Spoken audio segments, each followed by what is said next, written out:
Hello everyone, start करते हैं आज का अपना लेक्चर जो कि है जीएसटी में सप्लाई के बारे में। सर किसके बारे में है? सर सप्लाई के बारे में। अब बॉस इस बात को समझो कि सप्लाई आपके लिए हो जाता है मोस्ट इम्पॉर्टेंट चैप्टर, बिकॉज इसके पहले वाली क्लास में जो भी चीजें मैंने आपको बताई उसमें मैंने क्या बताया आपको कि सर आपके लिए टैक्सेबल इवेंट क्या होता है? सप्लाई। सप्लाई है तब तो जीएसटी के ऊपर बात करेंगे। सप्लाई है फिर हम देखते हैं कि क्या चार्ज टू जीएसटी आएगा कि नहीं आएगा। उसके बाद हम उसका रेट करेंगे, वैल्यूएशन वगैरह सब चीजें चेक करते हैं। तो सप्लाई मोस्ट इंपॉर्टेंट है। चूंकि ये बैच नवंबर 22 एग्जाम स्पेसिफिक है और इनकम टैक्स में जैसे हम क्वेश्चन आंसर बताते हैं, इसमें हमने सोचा कि आप लोगों के साथ जब डेली क्लासेस आ ही रही हैं तो क्यों ना कंसेप्ट्स को भी बताया जाए। तो आपको अब हम पहले कुछ कंसेप्ट बताते हैं कि सर आपको इसमें पढ़ना क्या है। ठीक ठीक है सर। सर देखिए, जब आप जीएसटी में मोस्ट इंपॉर्टेंट टर्म्स को पढ़ने जा रहे हैं दैट्स कॉल्ड सप्लाई। जब सर आप सप्लाई पढ़ने जा रहे हैं तो पहले आपको समझना पड़ेगा कि सप्लाई होता क्या है, मतलब सप्लाई की मीनिंग क्या है। मीनिंग ऑफ सप्लाई क्या है सर?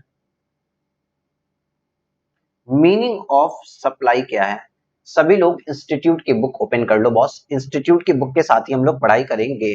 ठीक है, देखो इसमें क्या बोलते हैं सप्लाई के इस डेफिनेशन में, जहां पे मीनिंग बताई जाती है सप्लाई की, ऑलवेज बोला जाता है दोस्त गुड्स प्लस सर्विसेज। गुड्स या सर्विसेज कह लीजिए। ये गुड्स और सर्विसेज को जब हम किसी को देते हैं, किस लिए? For consideration. गुड्स और services for consideration in the course और फर्दर हैंस ऑफ बिजनेस। ठीक है, फर्दर हैंस ऑफ बिजनेस। तो सर यहाँ पे ये सप्लाई के बारे में बात करता है कि सर ये एक इवेंट हो जाता है जहां पे सप्लाई टैक्सेबल होती है। क्लियर है? अभी आपको और भी चीजें बताते हैं। सर जब इस पूरे सप्लाई को हम पढ़ेंगे ना तो सप्लाई की मीनिंग को सबसे पहले बताया जाएगा कि सर सप्लाई क्या होती है। सप्लाई की मीनिंग के बारे में बात करेगा, उसको डिटेल में बताएगा आपसे। इसके बाद आपसे कुछ स्पेशल चीजों के बारे में बात किया जाएगा, जिसमें एक बात आएगी सर इंपोर्ट ऑफ सर्विस। जो ऐसे इंपॉर्टेंट टर्म्स है ना सर, ये केवल और केवल दो स्पेशल, सर केवल और केवल दो स्पेशल पॉइंट्स के बारे में बात करेगा। ये दो से ज्यादा पॉइंट होते नहीं है, जिसमें से पहला पॉइंट आपका क्या आ जाएगा? Import of service. क्लियर नहीं दिख रहा है क्या? चलो दिखेगा। पहला पॉइंट के बारे में आपसे बात करेगा इंपोर्ट ऑफ सर्विस के बारे में कि भैया इंपोर्ट ऑफ सर्विस का क्या सीन है। और दूसरा आपसे बात करेगा ये सर सप्लाई विदाउट कंसिडरेशन के बारे में।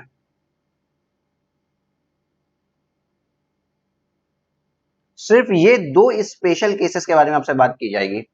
सप्लाई के बारे में बात की जाएगी कि भाई साहब सप्लाई जो है वो गुड्स, यहाँ पे देखो सप्लाई सर ये गुड्स और सर्विसेज के केस में सर्विसेज के केस में होना चाहिए। अगर गुड्स और सर्विसेज का सेल एक्सचेंज बार्टर, अभी मैं डेफिनेशन में बताऊंगा, वो फॉर कंसिडरेशन हो रहा है और इन द कोर्स और फर्दरेंस ऑफ बिजनेस किया जा रहा है, तो साथ ही साथ दो स्पेशल बात की जाएगी कि इंपोर्ट ऑफ सर्विस के केस में क्या होगा, साथ ही साथ अगर सप्लाई विदाउट कंसिडरेशन कर दी गई है तो क्या होगा। ये दो स्पेशल केस के बारे में बात की जाए, ये दो स्पेशल के केस के बारे में आपसे बात की जाएगी। सर ये पूरा जब आपसे बता दिया जाएगा ना तो इसके साथ साथ फिर आपसे कुछ बातें की जाएंगी।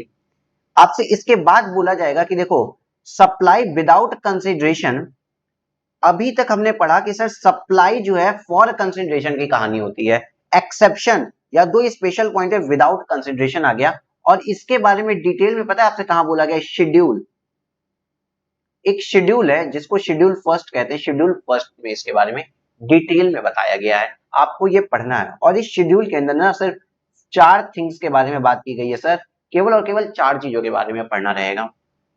ठीक ठीक है सर। इसके बाद आगे जब हम करेंगे तो पता चलेगा कि बॉस सप्लाई होने के लिए ये वाली condition good service for consideration in the course of furtherance of business होना तो चाहिए था, लेकिन अगर ये नहीं है तो भी कुछ चीजों को सप्लाई मान लिया गया है, तो भी कुछ चीजों को सप्लाई मान लिया गया है। उसको हम कहां पढ़ेंगे सर? अब हम सर एक चीज पढ़ेंगे, सप्लाई में एक्सक्लूड क्या होता है। सप्लाई में एक्सक्लूड का क्या होता है, मतलब अगर गुड्स या सर्विस है, फॉर कंसिडरेशन है और वो इन द कोर्स ऑफ बिजनेस है, ये तीन कंडीशन भी अगर सेटिस्फाई हो जाती है, ये तीन कंडीशन सेटिस्फाई हो जाती है, तब भी कुछ चीजों को सप्लाई ही नहीं माना जाएगा, उसको क्या कहते हैं? उसको कहते हैं सर नेगेटिव लिस्ट।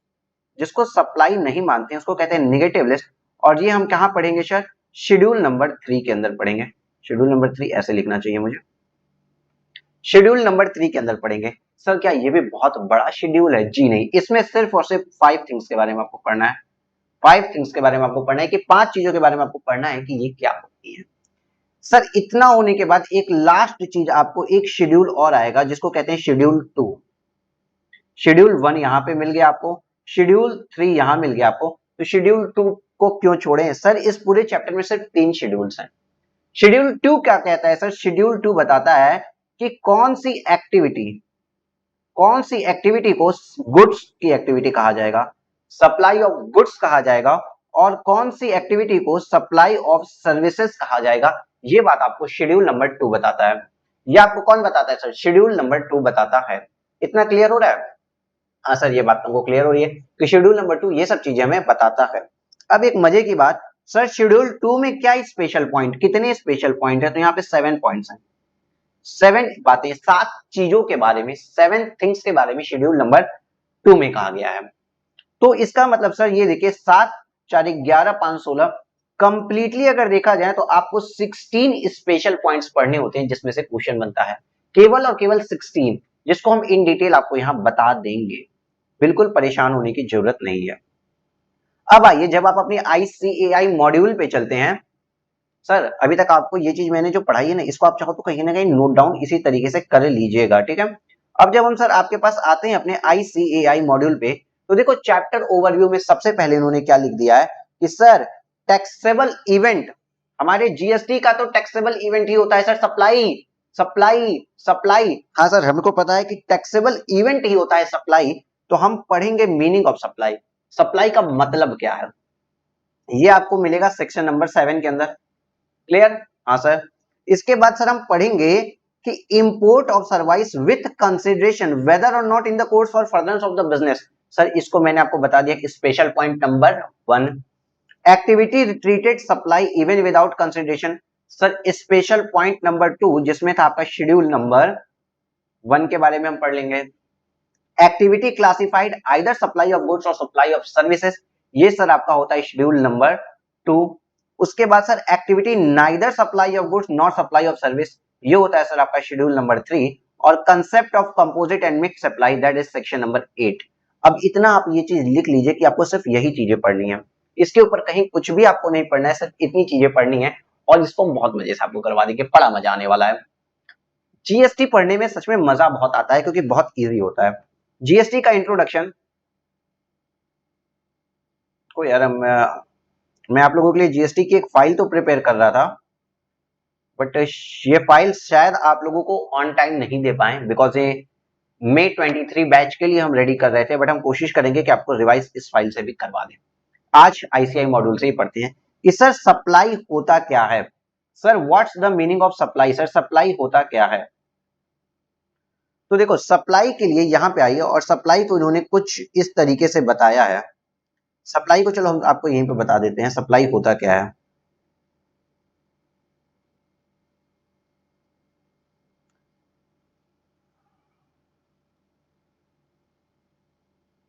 यहां पे पढ़ना, the GST law resolve these issues. कौन से इश्यूज? जैसे पता है पहले क्या होता था, कोई कहता था सेल्स पे टैक्स लगेगा, कोई कहता था मैन्युफैक्चरिंग पे ट्रेड लगेगा, रेंडरिंग ऑफ सर्विस पे टैक्स लगेगा। GST ने सब कुछ खत्म कर दिया, और GST लॉ कहता है कि issue by living down one comprehensive taxable event. GST के अंदर सिर्फ एक ही टैक्सेबल इवेंट बचा है आज की डेट में, जब GST लगेगा। वो क्या होता है आपका सर? सप्लाई। सिर्फ सप्लाई के टाइम में GST लग सकता है, और किसी भी टाइम सर GST नहीं लगता है। इस चीज को यहाँ पे इंट्रोडक्शन वाले पार्ट में बताया है कि सिर्फ और सिर्फ GST सप्लाई के नाम पे ही लगता है। ठीक, सप्लाई के अलावा और कोई भी टर्म यूज नहीं होगा। सप्लाई किसके लिए? गुड्स के लिए भी सप्लाई टर्म यूज होता है, और सर्विसेज के लिए भी बॉस सप्लाई टर्म ही यूज होता है। याद रखना, पहले सर्विसेज के लिए होता था रेंडरिंग ऑफ सर्विस, जो अब नहीं है। अब मैन्युफैक्चरिंग वर्ड का कोई मतलब नहीं बचा, ट्रेडिंग का कोई मतलब नहीं है। जीएसटी लगाने के लिए सिर्फ और सिर्फ सप्लाई वर्ड जस्टिफाई होना चाहिए। सर हाँ, सप्लाई का मतलब कौन बताएगा? हम बताएंगे नहीं, जीएसटी लॉ आपको बताएगा कि सप्लाई का मतलब क्या होता है, वो भी अंडर सेक्शन 7। सेक्शन नंबर 7 के अंदर आपको बता दिया जाएगा कि सप्लाई का मतलब क्या होता है। ठीक है सर, लेकिन सर पता है आपको, आपका ये जो एक्ट है ना, इसमें बहुत डिफरेंट टाइप के वर्ड्स का यूज किया जाएगा। जैसे कहीं पे अथोराइज्ड अथॉरिटी लिखा है, तो सर उसका मतलब क्या समझे हम? कहीं सप्लायर लिखा है, उसका क्या मतलब समझे सर? कहीं परचेजर लिखा है, उसका क्या मतलब समझे? बायर कौन है, सेलर कौन है? बायर सेलर का तो मतलब ही नहीं लिखा होता है। यहाँ पे कुछ रेलेवेंट डेफिनेशंस दी गई हैं, किसकी? जीएसटी में यूज होने वाले टर्म्स की, या जीएसटी में यूज होने वाले वर्ड्स की कुछ डेफिनेशन दे दी गई है कि जीएसटी में सप्लाई मतलब क्या, जीएसटी में सप्लायर मतलब कौन, जीएसटी में रेसिपिएंट मतलब कौन, ऐसी कुछ डेफिनेशंस दी गई हैं। ये पहले चैप्टर में आपको 14 वर्ड्स को समझाते हैं सर, 14 वर्ड्स समझाते हैं कि ये 14 टर्म्स का मतलब क्या होता है। जैसे गुड्स, प्रिंसिपल, कंपिटेंट अथॉरिटी, इस तरीके से टर्म्स लिखे हुए हैं यहाँ पे। बट अभी आपको इसको नहीं देखना है, आपको इसमें से कुछ भी नहीं देखना है बॉस। आप अपने पेज को चलते चलते आगे आइए, और सर आइए 14 नहीं 17 वर्ड हैं, 17 वर्ड्स हैं, ठीक है। अब आप चलते चलते आगे आइए, मैंने आपके लिए चीजें लाइन लगा रखी होंगी। आइए सर, आप पेज पे आइए जहां पे लिखा है आपका concept number 3, concept of supply, section 7 of CGST act. CGST act के अकॉर्डिंग सप्लाई क्या होता है? आंखें खोल लो, फोन ऑफ कर लो, अगर फोन में ही पढ़ रहे हो तो ऑफ मत करना, लेकिन यहां पे आती है बात इंपॉर्टेंट। सप्लाई क्या होता है, मेन चीज है यही, इसी के ऊपर पूरा आपका चैप्टर टिका हुआ है, ठीक। सप्लाई क्या है, तो सर ये सेक्शन नंबर 7 के अंदर डिफाइन किया गया है सप्लाई के टर्म्स को। The concept of supply is the key stone of GST architecture. GST architecture का मेन पॉइंट क्या है? सप्लाई सप्लाई सप्लाई, ठीक। तो सर हम इसको पढ़ें कैसे? देखो, सेक्शन नंबर 7 के अंदर आप क्या पढ़ेंगे? Meaning and scope of supply. इस चीज को पहले पढ़ते हैं। देखो सेक्शन 7, 8, शेड्यूल 1, शेड्यूल 2, शेड्यूल 3, यही चीजें तो पढ़नी है बॉस। मैंने आपको क्या पढ़ा है? यही चीजें पढ़नी है। इसमें क्या है? Meaning, meaning and scope of supply, ठीक। इसमें क्या है? Taxability, composite and mix supply. Schedule 1 क्या होता है? Activity to be treated even if made without consideration. चलो ये सब बातें अभी आपको मैंने जो इस ब्लैक चार्ट में बताई थी वही बातें यहाँ लिखी हुई हैं, ठीक। ठीक है सर, आगे आते हैं। अब से सर बुक में मेन बात स्टार्ट हुई, स्टैट्यूटरी प्रोविजन। देखो आपकी बुक में क्या लिखा है ना, पहले स्टैट्यूटरी प्रोविजन लिखा है, फिर उसको एनालिसिस करके नीचे लिख दिया है। तो चूंकि आप लोग अभी मेरे साथ पढ़ रहे हो नवंबर 22 एग्जाम्स के लिए, तो मेरी रिकमेंडेशन होगी कि भाई साहब जो आप समरी यूज करते हो स्टैट्यूटरी प्रोविजन की यूज करो, और बाकी इन डिटेल में मैं एनालिसिस आपको पता है कहां से करवा दूंगा? सर मैं आपको एनालिसिस करवा दूंगा किस जगह से? इसी बुक के एनालिसिस पार्ट से। लेकिन जिस दिन लास्ट आप पढ़ने वाले होंगे तो आप सिर्फ ये स्टैट्यूटरी प्रोविजन पढ़ लेंगे, इस एनालिसिस पार्ट को आपको पूरा पढ़ने की जरूरत नहीं पड़ेगी। क्लियर? यस सर क्लियर है। तो देखो सर, सबसे पहले बोलते हैं सप्लाई इंक्लूड्स। हम नहीं बोल रहे हैं, आपका लॉ बोल रहा है, section 7 subsection 1 clause A, supply includes. क्या इंक्लूड कर रहा है सर सप्लाई में? सप्लाई में किन चीजों को इंक्लूड कर दिया गया है सर? सप्लाई में किन चीजों को इंक्लूड कर लिया गया? तो जब कोई डेफिनेशन इंक्लूसिव होती है, जब कोई डेफिनेशन इंक्लूसिव होती है, इंक्लूड्स मतलब उसमें बहुत कुछ आ जा रहा है। तो सप्लाई में आ क्या रहा है? देखो, all form of supply of goods or services or both such as मतलब एग्जांपल के लिए बता रहा है सर। सेल को सप्लाई कहते हैं, ट्रांसफर को भी सप्लाई कहेंगे, बार्टर, आप मेरा कैलकुलेटर ले लो और अपनी पेन मुझे दे दो, बार्टर, एक्सचेंज करना, लाइसेंसेस किसी चीज का देना, रेंटल, लीज और डिस्पोजल, किसी चीज को डिस्पोज ऑफ कर देना, ये सब कुछ सप्लाई के मीनिंग में आ जाता है। मेड और agree to be made for a consideration by a person in the course of furtherance of business. समझ गए sir? In the course of furtherance of the business, ठीक है। इसको क्या कहते हैं? सप्लाई कहते हैं। इसको क्या कहते हैं? सप्लाई कहते हैं। दूसरी बात, इंपोर्टेशन ऑफ सर्विस। बस इतना, पहले बस आप क्लॉज ए समझिए, पहले बस आप क्लॉज ए समझिए। मैं एक पेज ऐड कर लेता हूं सर, एक सेकेंड। आते हैं सर, देखिए आपके इस लॉ के अकॉर्डिंग इन्होंने अभी तक क्या बोला है बॉस, ये देखिए, एक्चुअल में आपकी ये क्लासेस ली जा रही है।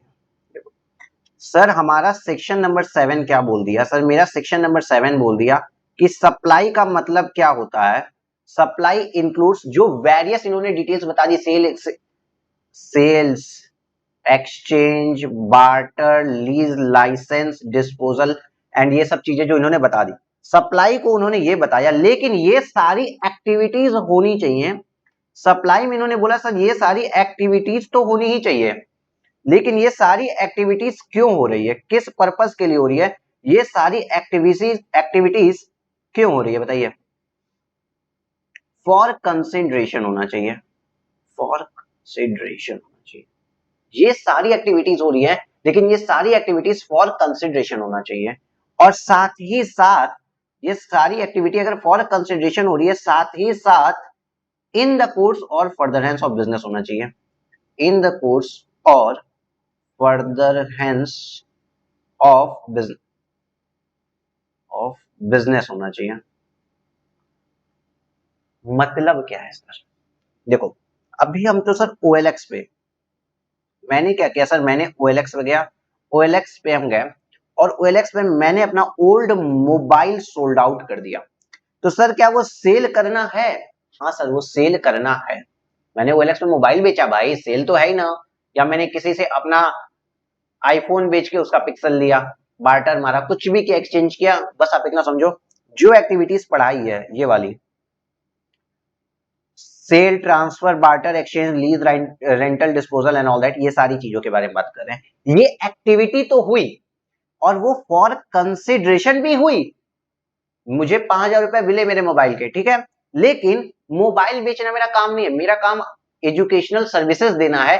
तो क्या इन द कोर्स और फर्दरेंस ऑफ बिजनेस मेरे हुआ है? जी नहीं सर, वो इन द कोर्स और फर्दरेंस ऑफ बिजनेस नहीं था। तो सर क्या उसको सप्लाई कहेंगे?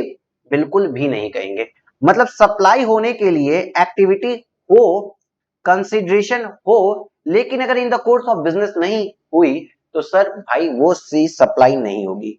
अब सर दूसरा एग्जांपल देखिए, सर मैं बिजनेस करता हूं, अपना कोई भी बिजनेस कर रहे हैं, ठीक है, बिजनेस कर रहे हैं सर रेंडरिंग ऑफ सर्विस का। मैंने कोई एक्टिविटी की, मैंने कोई सेल्स की, मैंने अपने किसी स्टूडेंट को जैसा कि पहले भी हम लोग किए हैं, कोई क्लासेस दे दी। क्या क्लासेस देना मेरा बिजनेस है? हाँ सर क्लासेस देना मेरा बिजनेस है, इन the course of furtherance of business. मैंने अपने बिजनेस के तहत दी, लेकिन मैंने उससे एक भी रुपए चार्ज नहीं किए, तो क्या सर वो सप्लाई की मीनिंग में आएगा? जी नहीं। सप्लाई होने के लिए ये याद रखना कि ये तीनों के तीनों इवेंट सेटिस्फाई होने चाहिए। पहली बात तो वहां पे वो एक्टिविटी होनी चाहिए, sale, exchange, lease, barter, disposal वगैरह। साथ ही साथ कंसिडरेशन इन्वॉल्व होना चाहिए और वो इन the course of furtherance of business होना चाहिए। अगर ये चीजें इंक्लूड है तब तो सप्लाई है, वरना सप्लाई ही नहीं है। वरना क्या सर, सप्लाई ही नहीं है। इतना समझ में आ रहा है? हाँ सर ये चीज तो हमको समझ में आ रही है। अब सर मजे की बात समझिए, आपको सप्लाई के अंदर यहां तक की बात बता दी गई, लेकिन अब देखो स्पेशल मैंने क्या बोला था, मैंने वो पॉइंट्स लिखवाए हैं यार। देखो अगर आप लोग नहीं लिखे हो ना तो आप लोगों की प्रॉब्लम है, अब बार बार हम नहीं लिखवा सकते। देखो मैंने आपको अभी तक सिर्फ इतना पार्ट पढ़ाया, दो स्पेशल पॉइंट्स भी आपको जानने होंगे कि इंपोर्ट ऑफ सर्विस के केस में क्या होता है, और दूसरा सर यहाँ पे इंपोर्ट ऑफ सर्विस, और ये दूसरा ये क्या है, सप्लाई विदाउट कंसिडरेशन वाले केस में क्या होता है। ये दो स्पेशल केस भी आपको पढ़ने थे जैसा कि मैंने आपको बताया। तो देखो सेक्शन नंबर 7 के अंदर ही बॉस यहाँ पे क्या बात कर रहे हैं, सप्लाई क्या होती है बता दिया, लेकिन यहां पे देखो अगेन आया importation of service for a consideration whether not in course और फर्दरेंस ऑफ बिजनेस। इस चीज के बारे में बात किया। मतलब क्या सर, सर इन्होंने सीधे बोल दिया कि सर दो स्पेशल पॉइंट जो आपको याद रखने पड़ेंगे। स्पेशल पॉइंट नंबर 1,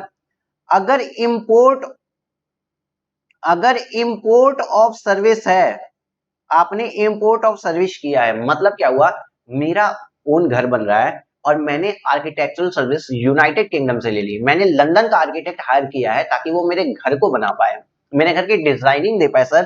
तो इंपोर्ट ऑफ सर्विस कर रहे हैं, गुड्स नहीं है दोस्त, यहाँ पे इंपोर्ट ऑफ गुड्स नहीं है, वो तुम्हारा कस्टम हेड में चल जाएगा, कस्टम ड्यूटी पे वगैरह लगेगी, उसको यहाँ मत देखना। मैंने इंपोर्ट ऑफ सर्विसेज की बात यहाँ की है, ध्यान से समझ लो। इंपोर्ट ऑफ सर्विस, अगर हम कोई भी इंपोर्ट करते हैं सर्विस का और उसमें मैंने पैसा दिया है, इंडियन गवर्नमेंट क्या कहती है कि भाई पैसा, देखो इंडियन गवर्नमेंट का सीधा रूल याद रखो, अगर किसी की कमाई हुई है, पैसा आया है, तो जीएसटी भी जाएगा। ठीक, अब यहां पे इंपोर्ट ऑफ सर्विस के केस में क्या हुआ, यूनाइटेड किंगडम का कोई आदमी अपने इंडिया से पैसा कमा लिया ना, यूनाइटेड किंगडम का कोई आदमी अपने इंडिया से पैसे कमा लिया ना, तो गवर्नमेंट को यहां पे दिक्कत है, गवर्नमेंट यहां पे सैड हो जाती है और कहती है हम जीएसटी लगाएंगे। अब गवर्नमेंट को जब जीएसटी लगाना है, तो भाई साहब यहां पे देखिए, मैंने अपना पर्सनल घर बनवाया है, उसके लिए मैंने क्या किया, मैंने सर्विसेज ली, यस सर, ये वाला सेल्स हुई, उस पर्सन की सेल हुई, ठीक है।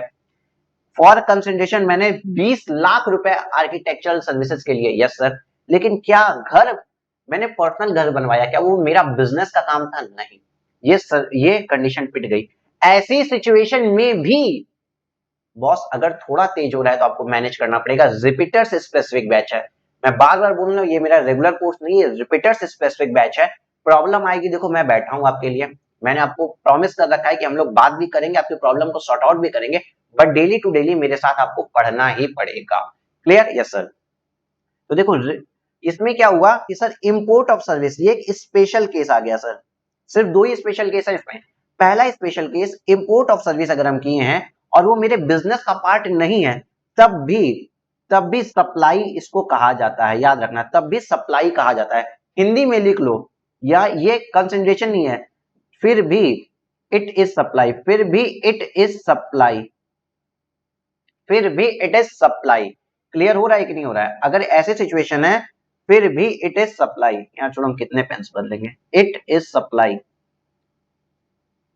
आपको व्यूज अनलिमिटेड मिले हुए हैं, मोबाइल स्क्रीन पे अनलिमिटेड व्यू है, बार बार देखना चाहो देख लो। देखो क्या हुआ, इंपोर्ट ऑफ सर्विस हुई है for consideration, import of service आपकी हुई है फॉर, इसको यहां पे लिख लें क्या ठीक से, ये कंडीशन, इंपोर्ट ऑफ सर्विस आपने किया है फॉर कंसिडरेशन, आपने पैसा दिया। अगर import of service without consideration होगा तो ये चीज नहीं लगेगी, याद रखना, import of service for consideration होनी चाहिए। ये लॉ है, लॉ में जो चीज जैसे लिखी है वैसे ही पढ़ना है। ये दो कंडीशन सेटिस्फाई होनी चाहिए। पहली बात इंपोर्ट ऑफ सर्विस होना चाहिए, दूसरी बात फॉर कंसिडरेशन होना चाहिए। Import of service for consideration, whether और नॉट, चाहे तो अगर वो बिजनेस का, अपने बिजनेस के लिए लिया, मैं अपना ऑफिस बनवाने के लिए सर्विसेज लिया था, तब तो सप्लाई बनेगा ही बनेगा ना। वेदर और नॉट, चाहे बिजनेस के लिए लिए सर्विस या तो फिर अपनी पर्सनल सर्विस, वेदर और not for the purpose of business. Sir ये सब सप्लाई के अंदर आ जाता है, सप्लाई के अंदर आएगा तभी जीएसटी लग पाएगा। अभी बहुत आगे मत जाना सर, जीएसटी कैसे लगेगा, क्या लगेगा, कौन भरेगा, इसके बारे में बात नहीं करेंगे। जीएसटी कौन भरेगा वो आगे देखेंगे, रिवर्स चार्ज मैकेनिज्म के अंदर। लेकिन अभी इतना जानो कि सर इस सिचुएशन पे जीएसटी आ जाता है। क्लियर है? हाँ सर, इस सिचुएशन पे सर मेरा जीएसटी आ जाएगा फॉर कंसिडरेशन वेदर और not for the purpose of business. ठीक, जीएसटी आ जाएगा। ये इसको हम क्या कहते हैं, सप्लाई, दैट इज सप्लाई। इतना समझ में आया कि नहीं समझ में आया? हाँ सर, यहां तक की बात भी आपकी हमको समझ में आ गई है। अब आइए देखिए, जो लीगल प्रोविजन पढ़ा रहे हैं आपको, सिर्फ अगर आपको इस चीज को दोबारा पढ़ना हो तो आपको पता होना चाहिए कैसे पढ़ना है, कहां पढ़ना है। सप्लाई का सेक्शन 7(1)(a) मैंने पढ़ाया, 1(a) में एक पार्ट इन्होंने 1(b) भी दिया है, उसको भी मैंने पढ़ा दिया। अब देखो 1(c) ये क्या कहता है, the activities specified in schedule 1 made और agreed to be made without a consideration. अब क्या हुआ, अब क्या हुआ, देखो अभी तक क्या बोला था, कोई एक्टिविटी है, ठीक है, उसमें अगर कंसिडरेशन है और इन द कोर्स और फर्दरेंस ऑफ बिजनेस है, ये तीनों चीजें अगर सेटिस्फाइड होंगी बॉस, तभी सप्लाई बनेगा। दूसरा इन्होंने एक स्पेशल पॉइंट नंबर 1 निकाल दिया इंपोर्ट ऑफ सर्विस के लिए, कि आपने सर्विस इंपोर्ट की है, कंसिडरेशन पे किया है, लेकिन सर अगर उस कंसिडरेशन भी पे किया है, चाहे वो बिजनेस के लिए आपने सर्विस ली हो या पर्सनल सर्विस ली हो, किसी ने जाके प्लास्टिक सर्जरी करवा ली हो, कोई जाके उसने हेयर कट करवाया हो बाहर, ठीक है, इंपोर्ट ऑफ सर्विस अगर उसने पर्सनल नेचर की मिली है तो भी उसको सप्लाई कहा जाएगा। ठीक, अब कहते हैं कि कोई एक्टिविटी हुई है, लेकिन वो फ्री है, फ्री ऑफ कॉस्ट है, that is no consideration involve. Activity हुई है, नो कंसिडरेशन, नो कंसिडरेशन मतलब एक्टिविटी तो हुई, कंसिडरेशन इन्वॉल्व नहीं है। एक्टिविटी हुई है लेकिन कोई कंसिडरेशन इन्वॉल्व नहीं है, और बिजनेस के लिए है कि नहीं इससे कोई मतलब नहीं आ रहा है, तो सर इसको भी सप्लाई कहा जाएगा, इसको भी सप्लाई कहा जाएगा। और ये स्पेशल पॉइंट 2 है, स्पेशल नंबर 2, पॉइंट नंबर 2, दो स्पेशल पॉइंट याद करने हैं, क्यों कंफ्यूज होते हो इतना। ठीक है सर, ये स्पेशल पॉइंट नंबर 2 है। अब सर यहां पे आपसे बात करता है, इस चीज को हम कहां पढ़ते हैं, शेड्यूल नंबर 1 पे। ये हमें मिलेगा कहां, शेड्यूल नंबर 1 के अंदर। पूरे जीएसटी के इस चैप्टर में आपको सिर्फ 3 शेड्यूल पढ़ने हैं और याद भी करने पड़ेंगे। शेड्यूल नंबर 1 जिसमें कंसिडरेशन नहीं है फिर भी उसको सप्लाई माना जाता है, पैसा मिल नहीं रहा है फिर भी उसको सप्लाई माना जाता है। शेड्यूल नंबर 2 सर बताता है कि कौन सी एक्टिविटी ऑफ गुड्स है, कौन सी एक्टिविटी ऑफ सप्लाई है। और शेड्यूल नंबर 3 बोलता है कि भैया ये तीनों कंडीशन सेटिस्फाई भी हो गई ना, तीनों कंडीशन सेटिस्फाई भी हो गई, एक्टिविटी भी हो गई, कंसिडरेशन भी है, इन the course of furtherance of business भी है, फिर भी हम उसको सप्लाई नहीं मानेंगे। ये सिर्फ 3 शेड्यूल आपको पढ़ने होते हैं। क्लियर? यस सर, यहां तक की बात तो क्लियर है। अब आ जाओ, आपने ये 3 शेड्यूल पढ़ लिए, मेरे बाद इसको रिवाइज कर लेना, क्लास देख के बढ़ लिए, इससे काम ना नहीं चलेगा, नॉट ऑलवे काम। देखो यहाँ पे लिखा है वेदर सर्टेन एक्टिविटी और transaction constitute a supply in accordance with the provision of section 1 they shall be treated either as supply of goods और supply of service referred into. मतलब क्या कि सर कोई एक्टिविटी इसके अकॉर्डिंग, देखो इन्होंने बोला कि सेक्शन 7 का सबसेक्शन 1 जब आप लगा दिए ना, तो आपको पता चल गया कि भाई वो एक्टिविटी जो है वो सप्लाई है, वो एक्टिविटी जो है वो सप्लाई है, ये आपको पता चल गया। अब आप डिफाइन करो कि सर जो एक्टिविटी सप्लाई है वो सप्लाई ऑफ गुड्स है या सप्लाई ऑफ सर्विस है, ये आपको कौन बताएगा, ये आपको बता देगा शेड्यूल नंबर 2, यही इन्होंने लिखा है। अब क्या हुआ, जब आपको पता चल गया कि सर एक्टिविटी सप्लाई है, तो अब आपके पास दिमाग में दो बात आई, सप्लाई ऑफ गुड्स है या सप्लाई ऑफ सर्विस है। इसका डिटर्मिनेशन कैसे करें, सर इसके डिटर्मिनेशन के लिए सर शेड्यूल नंबर 2 बता दिया गया, कि शेड्यूल नंबर 2 बताएगा कि वो सप्लाई ऑफ गुड्स है या सप्लाई ऑफ सर्विसेज है। क्लियर है? हाँ सर, ये चीज भी क्लियर है। अब आपसे सर क्लॉज नंबर 2 बोलता है, सब सेक्शन 2 बोलता है, सॉरी सब सेक्शन 2 बोलता है not with standing anything content in subsection 1। Sub section 1 के अंदर कुछ भी लिखा हो वो भाड़ में जाए। नॉट विथ स्टैंडिंग का मतलब इस कुछ भी कहीं भी लिखा हो, या तो यहाँ पे लिखा not with standing anything content in subsection 1, मतलब सबसेक्शन 1 में कुछ भी लिखा हो उसको छोड़ दो।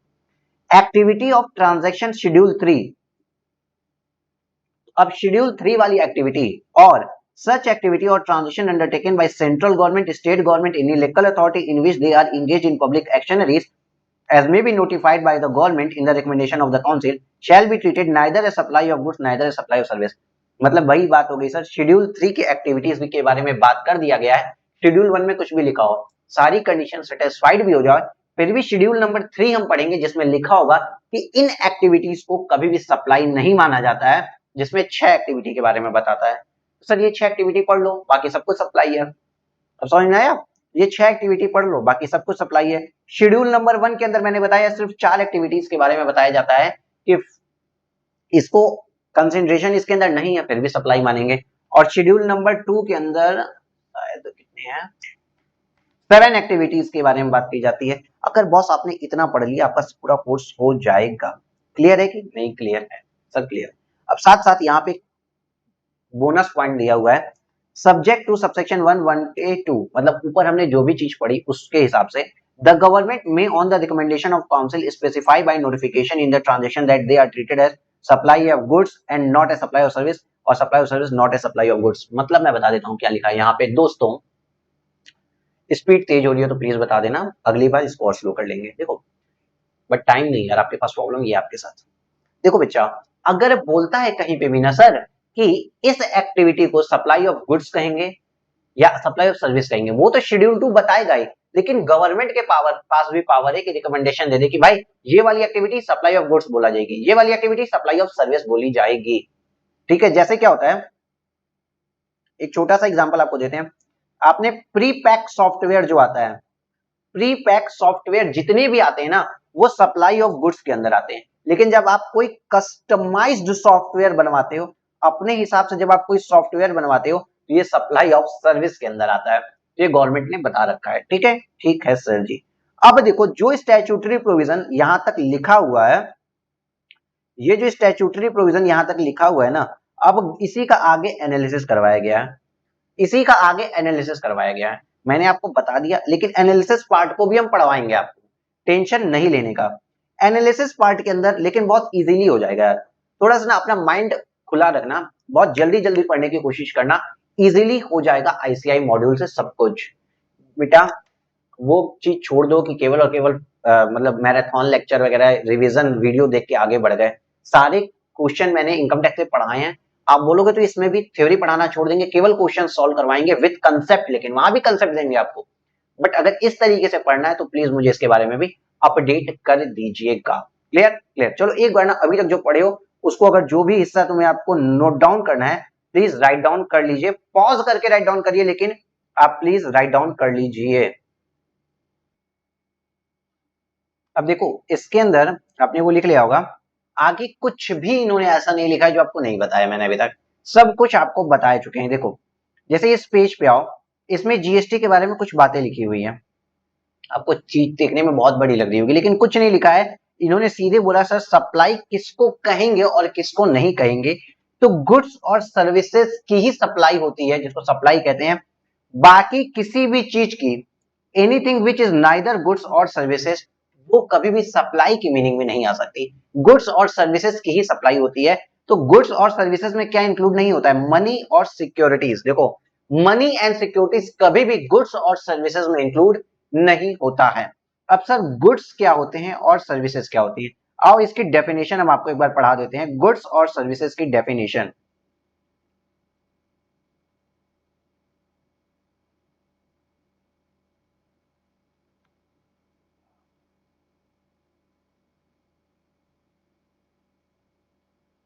देखिए sir goods means every kind of movable property, किसी भी तरह की movable property other than money and securities but include actionable claim.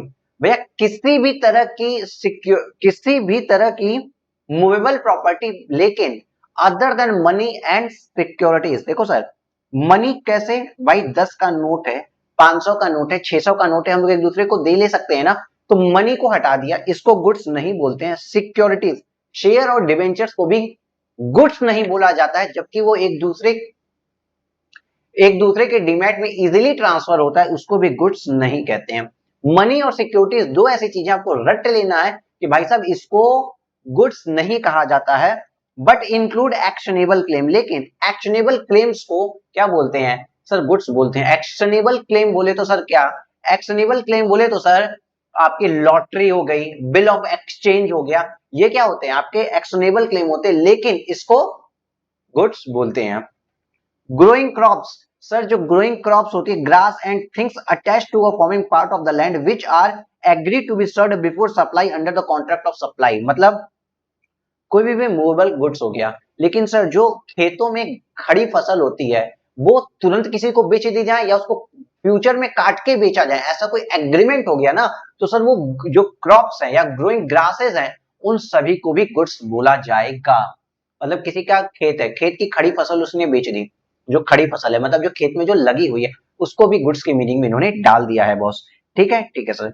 तो सर सर्विसेज क्या होते हैं, सर्विसेज क्या होती हैं सर, देखो सर्विसेज क्या होती हैं, सर्विस के लिए उन्होंने बोला means anything other than goods, goods को छोड़ दो सब कुछ सर्विस है, गुड्स को छोड़ दीजिए सब कुछ सर्विस है। ठीक है sir ji. Money and securities but include activity relating to use of money और इट्स कन्वर्जन बाय कैश और by any other mode from one form currency और denomination to another form currency और डिनोमिनेशन। इसका मतलब क्या हुआ, इसका मतलब क्या हो गया, देखो सर यहाँ पे आप आओ, हमने आपको ये चीज बताई कि सर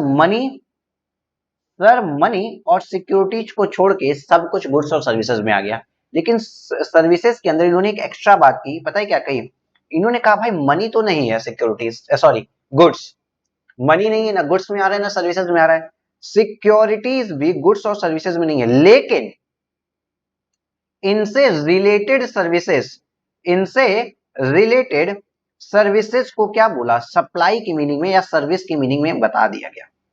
मतलब क्या है सर, देखो मतलब को सुनोगे तो सब समझ में आएगा सर, मतलब बता रहे हैं आपको क्या है। देखिए अज्यूम करिए सर कि आप किसी शॉपकीपर के पास गए और आपने बोला भाई साहब हमको 2000 का चेंज दे दीजिए। शॉपकीपर ने आपको 200 के 10 नोट्स दे दिए। 2000 रुपए आपने शॉपकीपर को दिए, शॉपकीपर ने आपको 2000 रुपए दिए। यहां पे बात खत्म हो गई। आपकी जो डोमिनेशन थी करेंसी की, डोमिनेशन डिनोमिनेशन थी जो करेंसी की, 2000 के नोट आपके छुट्टे पैसे में बदल गए। ठीक है, ठीक है सर। लेकिन सर एक बात होते है मनी एक्सचेंज वालों को, क्या आप लोग जानते हैं आप में से कितने प्रतिशत भारतीय मनी एक्सचेंज वालों को जानते हैं? सर जो मनी एक्सचेंज का काम करते हैं कितने परसेंट भारतीय जानते हैं, जिनको आप रुपीस देते हो डॉलर लेते हो? या तो भाई कई बार ऐसा होता है ना कि आप इनको 2000 या 20,000 रुपीस दोगे और इनसे आप मनी एक्सचेंज से क्या बोलते हो, सर हमको ना 20 रुपए के 10 बंडल्स दे दो, हमें शादियों में यूज करना है, कड़ी वाली नोटें दे दो। तो ये लोग रुपीस से डॉलर को कन्वर्ट करने में, डॉलर से रुपीस को कन्वर्ट करने में या आपकी डिनोमिनेशन चेंज करने का कुछ पैसा चार्ज करते हैं। लेट से आपने इसको 20,000 रुपए दिए, इसने 20,000 रुपए आपको दिए, लेकिन इस कन्वर्जन के लिए अगर आपसे इसने 500 रुपए चार्ज कर लिया तो ये 500 रुपए सर्विसेज में आता है। क्लियर है? हाँ सर क्लियर है। इसी तरीके से जैसे मान लो अगर आपने शेयर्स परचेज कर रहे हैं, ठीक है बॉस, जैसे मान लीजिए शेयर्स और सिक्योरिटी की बात करते हैं तो आपने टाटा मोटर्स का, सर टाटा मोटर्स का आप एक शेयर खरीदते हो, तो सर शेयर्स मान लीजिए टाटा मोटर्स के हैं, इस समय 500 रुपीज के ट्रेड कर रहे हैं, तो सर आपने टाटा मोटर्स के ना आपने 1000 शेयर खरीदे, मतलब आपने सर 5 लाख रुपए के शेयर्स खरीदे हैं टाटा मोटर्स के। तो अगेन जीएसटी सिक्योरिटीज के ऊपर नहीं लगता है, लेकिन आपका स्टॉक ब्रोकर था जीरोधा, जीरोधा ने क्या किया, 5 लाख रुपए तो लिए, साथ ही साथ उसने अपनी ब्रोकरेज लगाई 20 रुपीज, इसके ऊपर सिक्योरिटी के ट्रांजैक्शन करने के लिए जो ब्रोकरेज लगी उसके ऊपर जीएसटी लगेगा, इस 5 लाख रुपए के ऊपर जीएसटी नहीं लगेगा। इसलिए मैं अगर अगेन आपको बात बताऊं तो मनी और सिक्योरिटीज के ऊपर तो जीएसटी नहीं आता है, लेकिन मनी एक्सचेंज या सिक्योरिटी के ट्रांजेक्शन करने के लिए अगर कोई सर्विसेज दी जाती हैं तो उस सर्विस के ऊपर जीएसटी कंपोनेंट आता है। आपका पूरा ट्रांजैक्शन तो यहाँ 5,20,000 रुपए का हुआ, लेकिन 5 लाख रुपीज के ऊपर कोई जीएसटी नहीं आएगा, केवल और केवल 20 रुपीज के ऊपर जीएसटी कंपोनेंट आएगा बॉस। यहां तक क्लियर है? यस सर, अपने को यहां तक क्लियर हो गया है। तो sir again again again supply के लिए पहली बात गुड्स या सर्विसेज होनी चाहिए। सेकंड, उसको गुड्स और सर्विसेज का क्या होना चाहिए, गुड्स और सर्विसेज की सप्लाई होनी चाहिए फॉर कंसिडरेशन। क्या होनी चाहिए सर? For consideration. तो देखो यहाँ पे दूसरी बात क्या लिखी है, supply should be made for consideration. क्या? Supply should be made for consideration, consideration होना जरूरी है। और तीसरी बात लिखी है, supply should be made in the course और फर्दरेंस ऑफ बिजनेस। कुछ भी नया नहीं लिखा बॉस, यहाँ पे ये जो मैंने आपको पढ़ाया, supply for consideration in the course और फर्दरेंस ऑफ बिजनेस, इसी बात को ये पूरा ले लेके लिखते रहेंगे। एनालिसिस है ना, एनालिसिस कराएंगे, आपको डरना कुछ भी नहीं है, इसमें कुछ भी बड़ी चीज नहीं लिखी है। देखो मेरे बगल में भी बुक है, आपकी आईसीआई की बुक है, यहाँ पे ये आपकी आईसीआई की बुक है, दिख रहा होगा। इसमें हमने कुछ चीजें मार्क भी कर रखी थी, जैसे देखो यहाँ पे पूरी बात लिखी है कि ये जो पैरामीटर डिस्क्राइब्ड है ना, इसमें सेकंड और थर्ड पैरामीटर मतलब कौन से, कंसिडरेशन वाले और बिजनेस और इन the course of furtherance of business वाले में कुछ एक्सेप्शंस आते हैं। क्या आते हैं? कुछ exception have been carved out, कुछ एक्सेप्शंस आते हैं, मतलब कुछ जगहों पे विदाउट कंसिडरेशन होता है तो भी सप्लाई बोल दिया जाता है। कौन सा सर? शेड्यूल 1 मैंने डिस्कस किया, आपको वो पेज जो अभी आपने लिखा है उसको देखो। और कुछ जगहों पे सर इन द कोर्स और फर्दरेंस ऑफ बिजनेस हो या ना हो उसको सप्लाई बोला जाता है, जो कि मैंने आपको बताया इंपोर्ट ऑफ सर्विस के केस में। ठीक, ठीक है सर जी। अभी इस लाइन को पढ़िए, further there are also case where a transaction is keeped out of scope of supply despite of existence of above parameters. साथ ही साथ दोस्त ऐसे कुछ जगह हो सकती है जहां पे गुड्स और सर्विसेज के बारे में भी बात हो रही हो, कंसिडरेशन भी आया हो और इन द कोर्स और फर्दरेंस ऑफ बिजनेस भी हो, फिर भी ये सब चीजें नकार दी जाती हैं और बोला जाता है कि सप्लाई नहीं है। तो सर अगर अभी तक की बात को आप समझे एक जिस्ट फॉर्मेट में, तो आपने हमको क्या बताया? सप्लाई में बच्चे कंफ्यूज क्यों हो जाते हैं? सर यहाँ पे तो कंसिडरेशन है ही नहीं, तो सप्लाई कैसे बन गया? कुछ बच्चे इस बात पे कंफ्यूज हो जाते हैं। कुछ होते हैं सर यहाँ कंसिडरेशन ही नहीं है, तो सर सप्लाई कैसे बन गया? बेसिक रूल कुछ भूल जाते हैं कि गुड्स और सर्विस होनी चाहिए, कंसिडरेशन होना चाहिए और इन द कोर्स और फर्दरेंस ऑफ बिजनेस। ये तीन चीजें, अगर ये तीन मिली तो सप्लाई हुआ, वरना सप्लाई नहीं होगा। उसके साथ एक्सेप्शंस आ जाते हैं, दो स्पेशल कैटेगरी। स्पेशल नंबर 1, इन अगर आपके पास विदाउट कंसिडरेशन भी कुछ जगह सप्लाई बोल दी जाती है, और स्पेशल कंडीशन नंबर 2, कुछ जगहों पे import of service as like business के लिए हो या ना हो, कंसिडरेशन इन्वॉल्व है तो सप्लाई बोल दिया जाता है। अब उसके बाद सर 3 शेड्यूल्स भी आते हैं। शेड्यूल नंबर 1 आपसे बोलता है कि भाई साहब कंसिडरेशन हो या ना हो, ये चीज तो सप्लाई होगी ही होगी। शेड्यूल 2 बोलता है क्या चीज सप्लाई ऑफ गुड्स है, क्या चीज सप्लाई ऑफ सर्विस है, और शेड्यूल 3 बोलता है कहीं कुछ भी लिखा हो। तीनों कंडीशन गुड्स या सर्विस की सप्लाई हुई है for consideration in the course और फर्दरेंस ऑफ बिजनेस, तीनों कंडीशन सेटिस्फाई हो गई तो भी सप्लाई नहीं कहा जाएगा। सिर्फ इतना ही बताया अभी तक आपको। सर कंफ्यूज हो गए हम लोग। अरे सर इतना जोर जोर से इतना जल्दी जल्दी क्या बताया? नालायकों पेपर है देख लो। सप्लाई इंक्लूड होती है, इसको मार्क कर लो इंपॉर्टेंट, ठीक, marks. Supply for consideration in the course of furtherance of business अगर आप करते हो, supply for consideration in the course of furtherance of business करते हो तो सप्लाई है एज पर 7(1)(a। लेकिन 7(1)(b) क्या कहता है? इंपोर्टेशन ऑफ सर्विस अगर कंसिडरेशन के लिए किया है और बोले वो not in the course of business हो या इन द कोर्स ऑफ बिजनेस हो, ऑलवेज सप्लाई। तीसरी लाइन लिख दी सप्लाई विदाउट कंसिडरेशन, कंसिडरेशन नहीं है तो भी सप्लाई मानेंगे, शेड्यूल नंबर 1। उसके बाद बोला सर सप्लाई में एक्सक्लूड है, कुछ चीजें निकाल दी गई हैं सप्लाई से बाहर, वो निगेटिव लिस्ट आपको शेड्यूल नंबर 3 में पढ़ना है।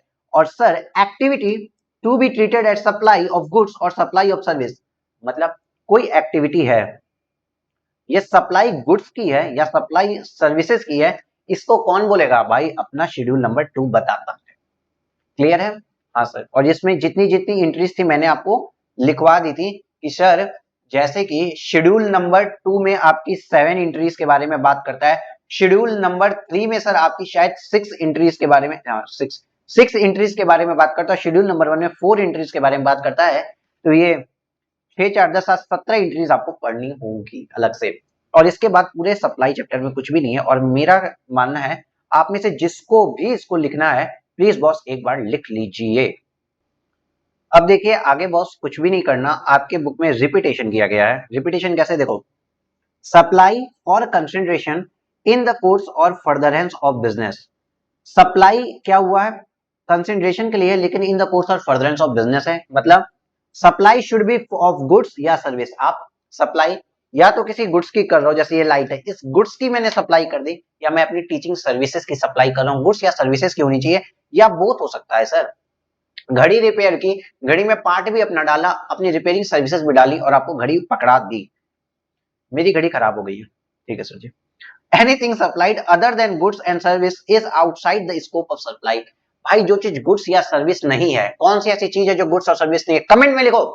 लिखो सर, मनी और सिक्योरिटीज गुड्स भी नहीं है सर्विस भी नहीं है, तो इसको सप्लाई के मीनिंग में नहीं लाया जा सकता। तो गुड्स का क्या मतलब होता है?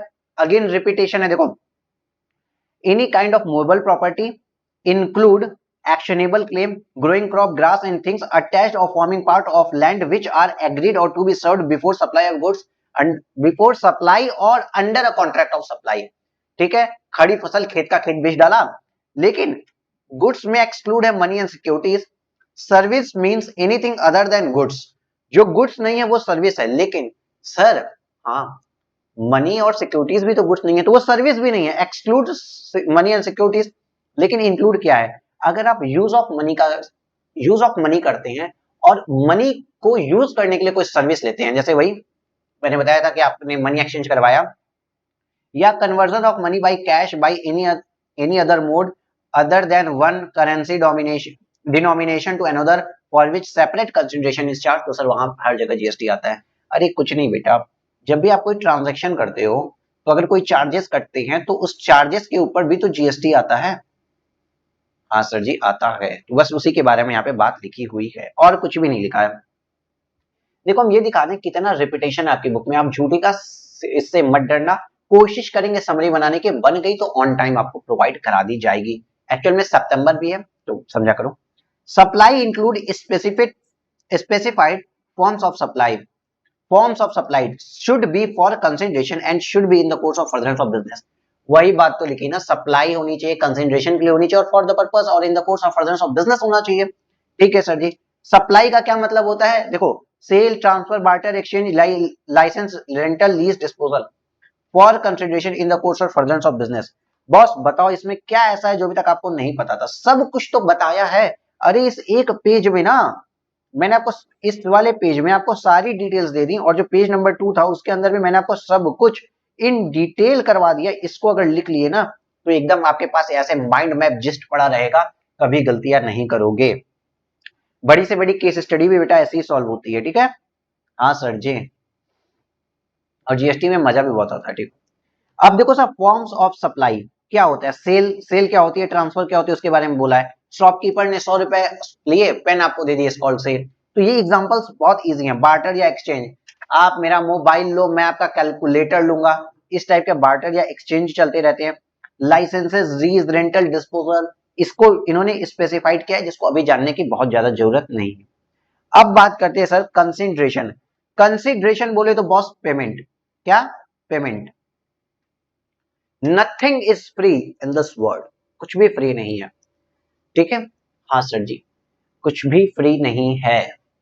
हाँ सर, वैसे भी फ्री की चीजें कभी अच्छी भी नहीं होती दोस्त, आपको बस छलावा लगता है फ्री की चीजें।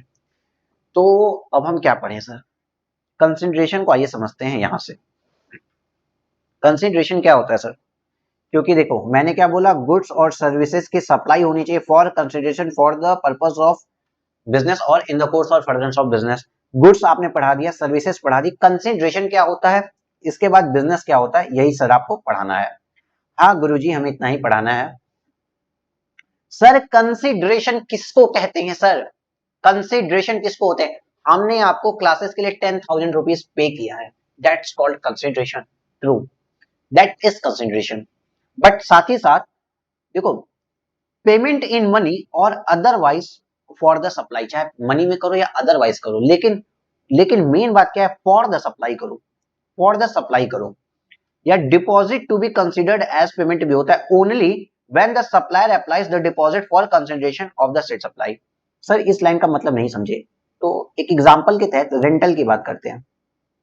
आप जब मंथली रेंटल दे रहे हो ना बॉस, मंथली रेंटल पेमेंट कर रहे हैं, तो आप क्या कर रहे हैं, पेमेंट कर रहे हैं सर्विस के अगेंस्ट।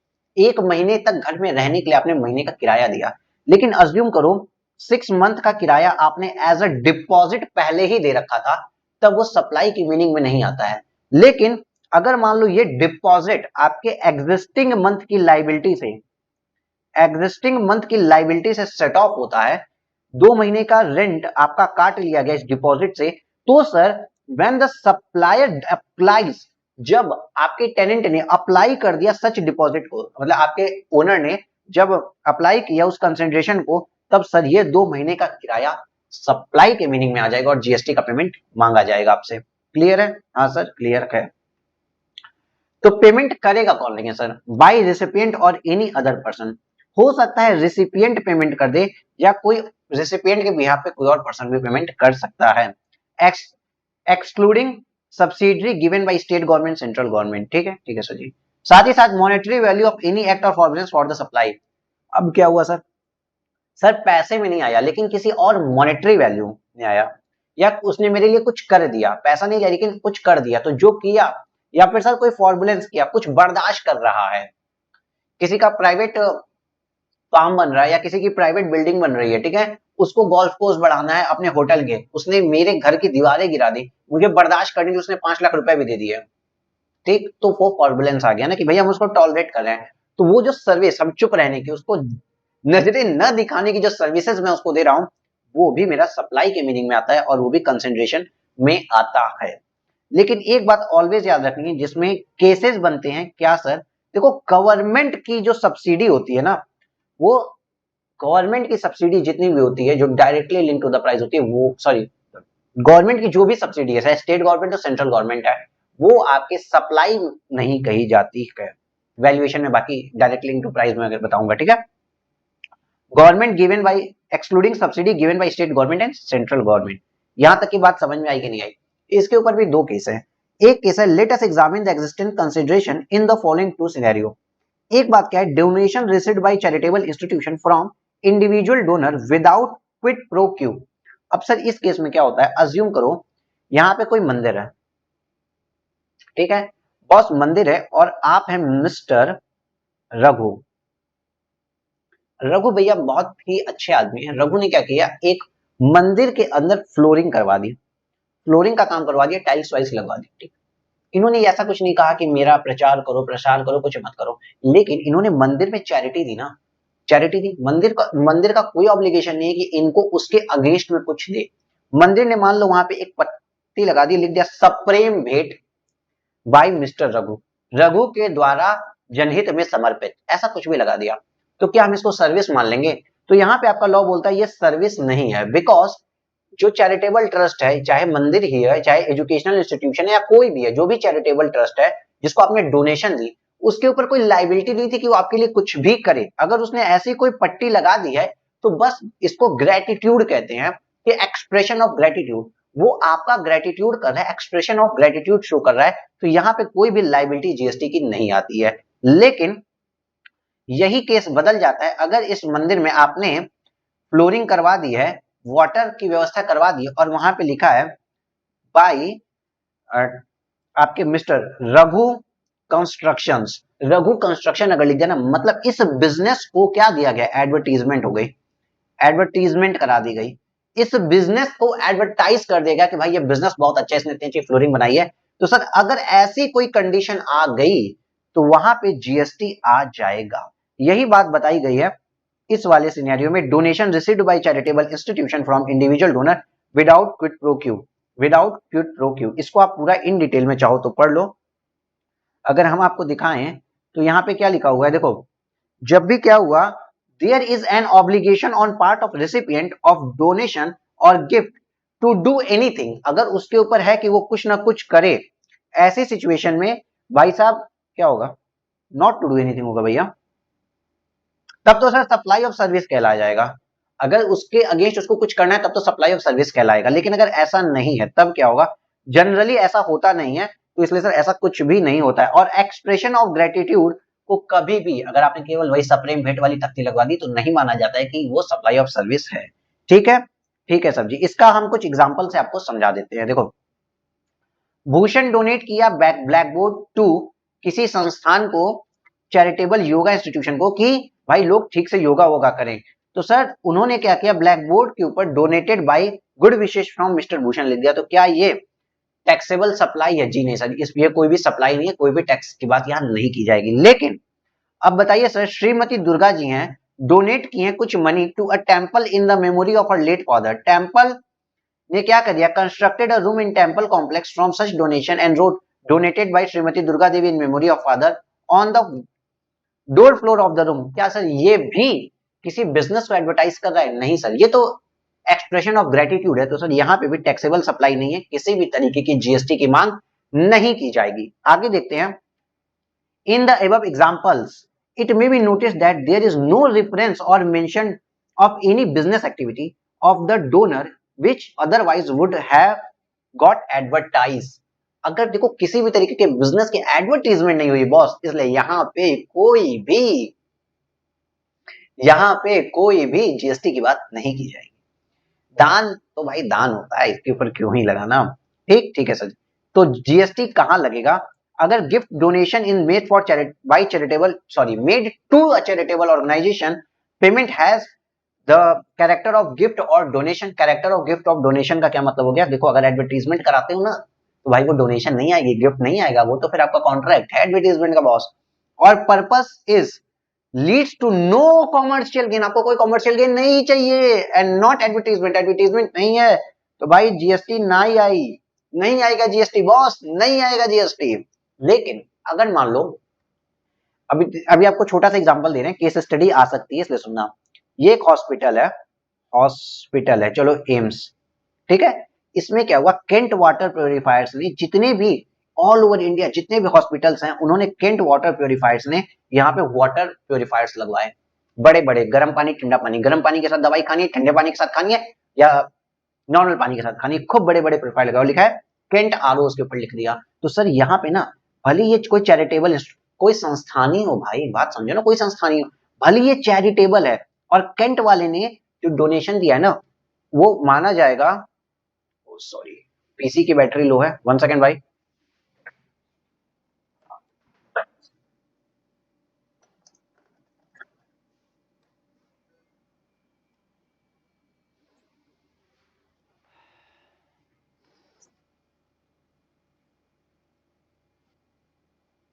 हाँ सॉरी पीसी की बैटरी लो हो गई थी। देखो और ये इसने कैंट वाले ने जो भी आरओ लगवाए हैं ना वो माना जाएगा कि सर एडवर्टीजमेंट है, ये कोई डोनेशन नहीं है। तो भाई साहब यहाँ पे जीएसटी आ जाएगा। और इसको कैसे सर आएगा सर, ये वैल्यूएशन हम वैल्यूएशन रूल्स में पढ़ेंगे, जो मैंने आपको फर्स्ट इंट्रोडक्शन की क्लास में क्या बताया था। ऐसी सिचुएशन में चार्ज ऑफ जीएसटी आता है तो रेट निकालते हैं, रेट के बाद हम क्या निकालते हैं, टाइम ऑफ सप्लाई और वैल्यू।